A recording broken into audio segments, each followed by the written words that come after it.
நீ ரெக்வெஸ்ட் கொடுத்துட்டு வாங்கி போடுற அப்புறம் வாங்கி கொடுக்கல எங்க கேட்டுக்கிறேன். நான் ஸ்னைப்பர் எடுத்தேன்னா எல்லாம் பதறானுங்க பாத்தியா.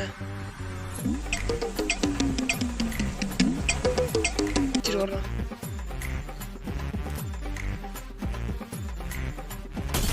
டவுனு அடப்படும். நல்லா இருக்க மாட்டேடா தம்பி.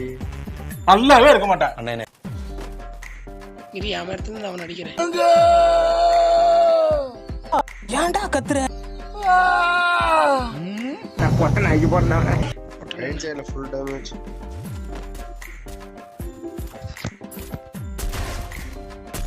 ஓ சாமி என்ன தாங்க பண்றியோ? நீ பக்கத்துல முன்னாடியே தான் இருக்கான். உனக்கு லெஃப்ட் சைடுல பாய் ஏஸ் பை அடிச்சிருக்காரு பாரு. யோ யோ யோ யோ யோ யோ யோ பிறப்புன்னு ஒண்ணு இருந்தா இறப்புன்னு ஒண்ணு இருக்கு, செருப்புன்னு ஒண்ணு இருக்கு தெரியுமா?